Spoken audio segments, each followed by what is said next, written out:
Hello बच्चों, let's see the question. Case based first. All nuclei consist of two type of particles, proton and neutrons. Nuclear forces is the strongest force. Stability of nucleus is determined by the neutron proton ratio और mass defect और binding energy per nucleon और packing fraction.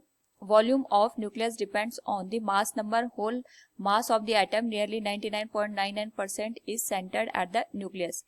Binding energy per nucleon for heavy nucleus is of the order of A 9 mega electron volt, B 7 mega electron volt, C 5 mega electron volt, and D 2 mega electron volt. Now to answer this question, first we will discuss here the key concept, and here the key concept will be nuclear forces.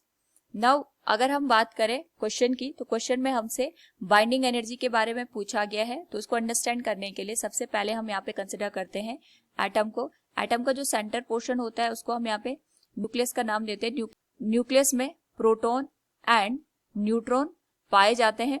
Proton और neutron यहाँ पे एक साथ nucleus के अंदर with the help of the nuclear forces exist करते हैं.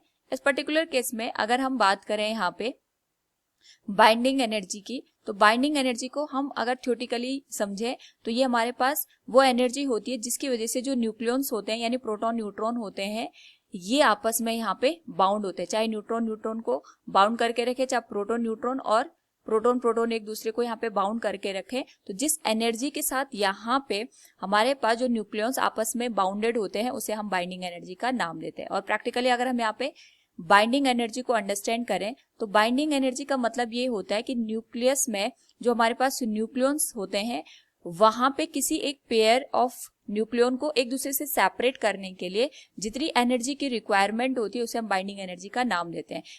तो जैसे जैसे हमारे पास यहाँ पे किसी भी एटम में न्यूक्लियॉन्स बढ़ते जाते हैं तो जो बाइंडिंग एनर्जी है यानी जो न्यूक्लियॉन्स है इनको आपस में बाउंड करने के लिए जो एनर्जी की रिक्वायरमेंट है वो भी यहाँ पे इंक्रीज हो जाती है. तो यहाँ पे अगर हम बात करें जो हैवी न्यूक्लियस होते हैं उस पर्टिकुलर केस में हैवी न्यूक्लियस के न्यूक्लियॉन्स को सेपरेट करने के लिए हमें ज्यादा एनर्जी की रिक्वायरमेंट होती है. जैसे हमारे पास जो लाइट न्यूक्लियस होते हैं, जैसे हम बात करें हाइड्रोजन की, तो हाइड्रोजन के लिए जो बाइंडिंग एनर्जी होती है अप्रोक्सीमेट 2.2 मेगा इलेक्ट्रॉन वोल्ट के बराबर होती है.